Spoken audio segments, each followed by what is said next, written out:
이제 저녁 8시 30분 퇴근 후 퀴즈 한판. 혼자 하지 마세요. 같이 해요. 매일 저녁 8시 30분 많은 참여 바랍니다. 네, 지금까지 글로벌 시황센터에서 시황과 관련돼서 함께 들어보셨습니다. 뉴욕 증시 전반적으로 혼조세를 기록하는 그런 분위기 속에서 일단은 이 나스닥을 중심으로 하락세가 나타났는데요. 오늘도 장 마치고 테슬라와 애플의 실적까지 여러 가지 이슈가 있었기 때문에 글로벌 증시에 대한 해석으로 연결해서 함께 들어보도록 하겠습니다. 네, 오늘의 글로벌 모닝 인사이트 시간에서는 토마토 투자클럽의 최병원 전문가와 함께합니다. 전문가님 안녕하세요. 글로벌 증시에 대한 해석 부탁드리겠습니다. 네, 안녕하십니까. 토마토 투자클럽 최병훈 전문가입니다. 시장에 중요한 지금 변곡점이 있습니다. 주가가 막 좋더라도 실적이 막 나와서 실적이 아주 좋게 나오고 있어서 시장 상회하고 그래서 나오더라도 주가가 간다고 그냥 거기에 현혹되고 매몰되지 말고 좀 더 크게 흐름을 보고 시장을 좀 변화를 좀 읽어봐야 될 것 같습니다. 지금 시장이 변화하고 있습니다. 국내 증시도 마찬가지고요. 미국 증시도 마찬가지입니다. 그래서 오늘 오전 11시 30분에 거인의 시선에서 관련된 내용을 좀 해드리겠습니다. 변곡점마다 거기 변곡점에서 우리가 조심하면서 투자 어떤 비중 조절이다 아니면 간만 지켜보고 그 다음에 상황을 보고 결정해서 하는 것도 늦지 않습니다. 물론 현재 메모리 반도체 주식을 많이 갖고 있는 분들은 좀 잘 보셔서 비중을 축소할지 아니면 그냥 가지고 있을지를 물론 가지고 있어도 되겠지만 지금은 미국 주식 반도체 주식 메모리 반도체라 우리나라 국내 삼성전자 하이닉스도 마찬가지고 일단 1차 목표가가 다 왔습니다. 즉 중기 목표가 장기 목표가 중에 중장기 목표가에 근접했기 때문에 여기서 물론 추가 상승하더라도 그 상승이 크지 않기 때문에 지금 신규 진입은 일단은 보류해야 된다 이렇게 말씀드리고 시장을 보도록 하겠습니다. 먼저 지금 미국의 대형주들은 이렇게 엔비디아는 모습이 안전적 견전 유지하고 있습니다. 근데 애플은 실적이 나왔는데요. 애플은 자본 지출, 즉 GPU를 AI 반도체 많이 사서 그러면 자본 지출이 많은데 이익이 안 나오게 되면 주가가 급락하겠지. 오히려 자본 지출이 그렇게 크지 않았습니다. 애플은 투자를 하지 않고 있어요. 않는다는 게 아니라 투자를 타 경쟁 빅테크 대비 투자를 적게 하고 있었습니다. 그래서 자본 지출이 적은 거죠. 그래서 애플은 이미 장기적으로 봤을 때 고성장은 멈췄다고 봐야 되는 겁니다. 물론 이제 향후에 이제 핸드폰 이게 디바이스 이쪽은 물론 필수품이 됩니다. 하지만 핸드폰도 이제 AI 에이전트 예를 들어서 1년고로 이제 전환될 수도 있기 때문에 그래서 이런 것은 장기 투자가 아니다. 계속 18년부터 제가 애플은 관심을 버려라. 개인 투자자들은 엔비디아를 해야 된다. 10년 전부터 그랬었는데 18년도도.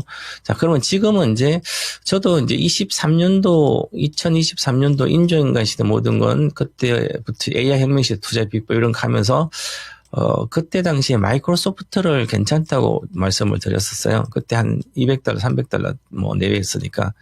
$500서 많이 올랐지만 지금 또 오늘 겁나겠죠? 그래서 지금 또 다시 AI 혁명 시대로 가면서 관련된 빅테크 기업들도 거기에서 이제 랠리에서 정치한다든지 아니면 낙오된다든지 앞서간다든지 여러 가지가 있거든요. 그래서 이것도 빅테크 기업들도 또 차별화가 되는 거예요. 그 빨리빨리 그걸 분석을 해서 예상을 해야 되는데 그 지금 점검하면 마이크로소프트가 가장 오늘 급락한 게 이게 시가총액 2등, 3등 입장에서 그런데 무너지고 있습니다. 무너진다는 표현을 해야 될 것 같은데 왜 무너질까? 그것을 이제 공부를 해봐야 돼. 이따 오전에 거인의 시선에서 상세히 공부해드리고요. 자, AI 에이전트라고 그러죠. AI 도구들. 이 AI 도구가 이제는 기존의 소프트웨어를 대체할 수도 있는 거예요. 즉 그렇다는 것은 기존의 소프트웨어 관련된 모델들 소프트웨어로 모델로 돈 버는 뭐 엑셀 이런 거 있잖아요. 엑셀, 오피스도 있고 그죠. 그러면 이 마이크로소프트로 MS 오피스를 지금 이제 그걸로 AI로 이제 투자를 해서 많이 투자해가지고 지금 그것도 간단하게 뭐 엑셀 말마에도 이렇게 표를 만들어주는 그렇게 되면 얘들도 그걸로 사용자 늘릴 수 있지만 다양한 에이전트를 통해서 이 오피스, MS 오피스의 변화도 일어날 수 있는 거죠. 저도 이제 과거에는 한국에서는 공무원 사회라든지 뭐 일단 정부 기관들은 한글과 컴퓨터를 쓰잖아요. 일반 기업 마이크로소프트 많이 쓰죠. MS 오피스를. 그런데 이제 뭐 한글과 컴퓨터 마찬가지고요. 이 소프트웨어를 우리가 그냥 말만 해도 쉽게 해주기 때문에 보고서도 만들어주기 때문에 굳이 한글과 컴퓨터 안 쓰고 제미나이에 가서 앞으로 해도 되는 거죠. 그만큼 이제 이렇게 보면 AI 도구들이 에이전트들이 이제는 기존의 소프트웨어를 그 모델들을 대체할 수도 있다는 우려가 있는 거예요, 시장에. 그 우려를 지금 주가에 반영되고 있습니다, 이미. 그래서 그것을 확실하게 기존의 모델하고 새로운 AI를 붙여서 GPU를 많이 사고 AI 반도 사가지고 수익성을 방어를 하면서 앞으로 성장성을 다시 구가를 해야 되는 거죠. 그래야만 기업의 영속성이 있어요. 그것을 아직 증명해 보이지 않고 있다. 그게 마이크로소프트입니다. 그래서 이 급락한 게 실적은 서프라이즈 잘 나왔습니다. 시장상에. 그런데도 이 자본 지출은 엄청 큰데 그것을 대체를 AI 도구들이 기존의 소프트웨어로 대체할 수 있으면 매출 줄 수 있어요. 그래서 그에 대한 우려가 지금 작용되는데요. 물론 지금 현재 요 메타 플랫폼처럼 마이크로소프트는 엔비디아 칩, AI 칩을 가장 많이 산 회사가 몇 군데는 얘들입니다. 메타가 이제 아마존보다도 훨씬 더 많이 GPU를 샀고요. 그래서 메타는 이미 가장 빠르게 AI 반도체 사서 데이터 센터에서 이 수익성을 높이는 그걸 했기 때문에 선제적으로 투자해서 해가지고 이게 지금 이익으로 증명되고 있습니다. 그래서 메타는 AI 도구들이 그동안 투자했던 것들이 이제는 수익의 광고 매출 성장에 기여를 해주고 있습니다. 그래서 급등하고 증명을 못 해주는 마이크로소프트는 급락하는 거죠. 요게 핵심입니다. 이렇게 봐야 될 것 같고요. 그래서 지금은 보시면 또한 전체 시장 먼저 상승을 보겠습니다. 자, 샌디스크 반도체 서투르지 기업이죠. 자, 그러면 그 다음에 오늘 아까 15%, 20%, 15% 이상 이렇게 올랐었는데요. 시간 내 실적 발표 실적이 좋고 앞으로도 좋습니다. 지금 가격 인상 계속 오래도 된다. 이렇게 되고 있어서 그렇고요. 샌디스크는 지금 뭐 시설 증설을 공격적으로 하지 않아요. 가격 인상 그대로 하고 장기적인 이제 어떤 플랜은 계속 하지만 단기적으로 빨리 시설 증설을 해가지고 뭐 한다는 것을 하지 않았지만 주가는 가격 인상 계속 이어지기 때문에 그렇고요. 또한 이제 뭐 일론 머스크도 수년 뒤에까지 3년 뒤에까지도 메모리 반도체 부족할 거다. 그런 얘기도 있고요. 자, 그래서 이게 지금 15% 급등했었고 그다음에 마이크론은 이제 오늘 시간에 이제 2.5% 올라가고 있죠. 그래서 마이크론이 또 올라가고 있고 그래서 좀 전에 메타는 설명드렸고 그래서 보시면 반도체 기업들이 샌디스크, 마이크론, 뭐 장비 회사 그다음에 이렇게 정배사 이렇게 올라가죠. 자, 이게 중요한 게 이제 마이크론도 싱가포르에 35조를 투자하죠. 그다음에 우리 삼성전자 하이닉스도 시설 증설을 하고 있죠.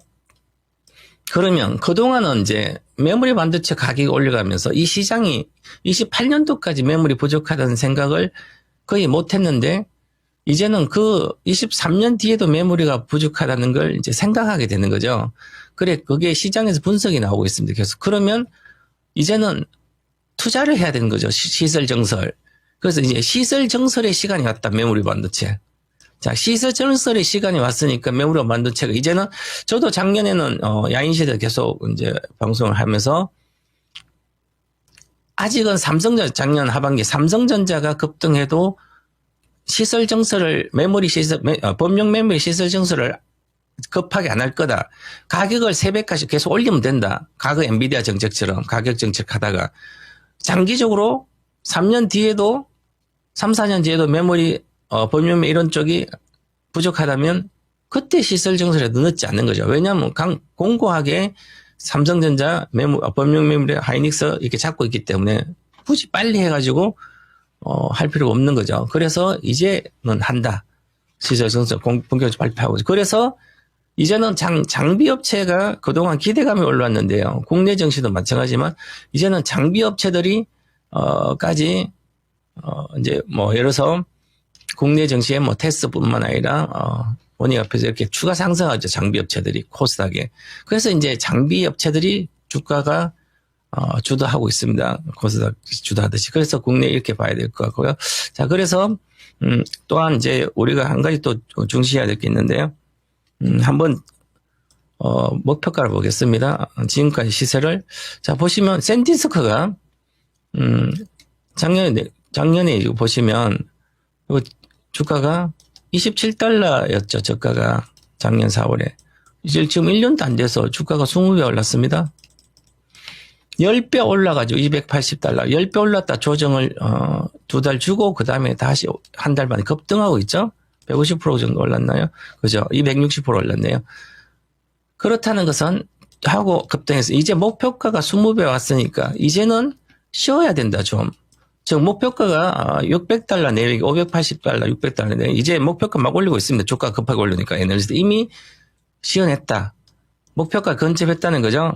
그러다 그다음에 마이크로소프트도 제가 계속 목표가를 470달러라 그랬습니다. 일단 이번 랠리에 이미 300달러에서 계속 올해 상반기 가장 유망한 대형주가 미국의 마이크론하고 알파벳이라고 그랬죠. 목표가 456이잖아요.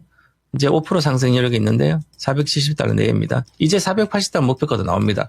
하지만 끝나지 않는다. 조정받고 올해 11월까지 610달러대가 목표가다. 이렇게 여기 10배입니다. 그러면 작년부터.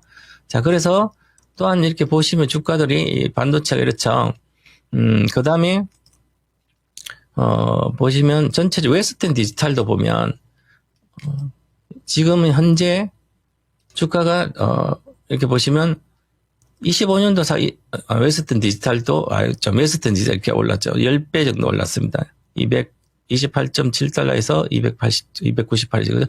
이것도 이제 거의 왔는 거죠. 자, 우리나라 그러면 보세요. 한번 하이닉스도 10배가 왔어요. 이게 23년도 1월에 시작했습니다. 저 73,100원이잖아요.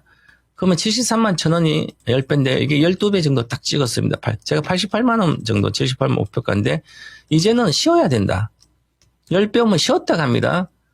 조금 더 12배 이렇게까지 오는데 13배 이상 가게 되면 바로 20배라 가기 때문에 바로 140만 갑니다. 그럼 이 90만 대 한채 간다면 이게 100만 원 이런 목표가 없습니다. 90만 낮지 않으면 140만 대 랠리 하는 거고요. 이번에 지금 변곡점 잘 봐야 되는데 어저께도 흔들렸습니다. 많이. 실적 나오고 나서 그거를 지금 어저께 흔들렸고요. 그 다음에 어저께 보시면 미국의 마이크론 테크놀리지 4% 빠지다가 올라갔습니다.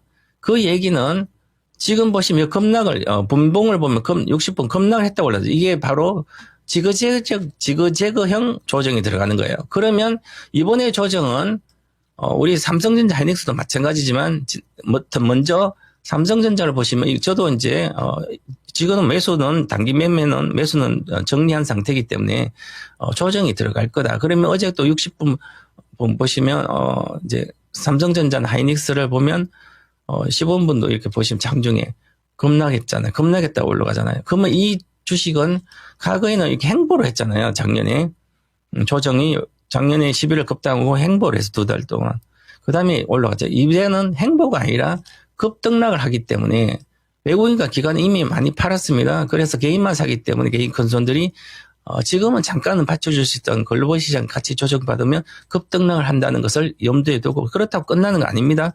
올해 목표가 25만 원이지만 그럼 계속 와서 25만 보고 신규 진입은 보류를 하고 기다렸다가 확인하고 들어가야 돼요. 저는 2월과 3월은 반도체 이제 우리나라 메모리 미국 메모리는 신규 매수는 일단 보류하고 지켜보면서 천천히 아니면 사고 싶으면 내가 비중 20% 산다면 10%만 사고 지켜본다 이렇게 말씀드리고요. 기존에 있는 것은 보유를 하면 되겠지만 신규는 그렇게 전략을 먼저 제시해드리겠습니다. 그리고 이제 오늘 이따 거인의 시간에 뭐 메타 관련된 얘기를 좀 많이 해드리겠습니다.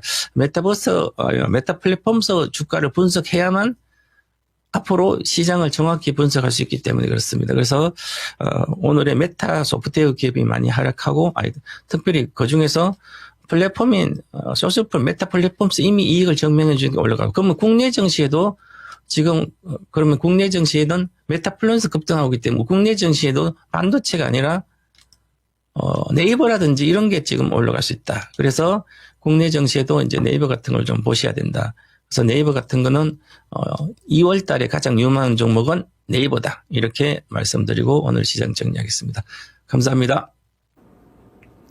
네, 그동안 잘 갔던 종목들의 경우에 좀 쉬어갈 수도 있겠습니다. 특히나 10배 이상 오른 종목들의 경우에는 신규 진입하실 때는 조금 천천히 하실 그럴 필요가 있다. 이런 이야기도 들어봤고요. 결국 뉴욕 증시에서 힌트를 얻어서 또 국내 증시의 투자 전략까지 오늘 거인의 시선 시간에서도 말씀해 주신다고 하니까요. 참고해 보시면 좋을 것 같습니다.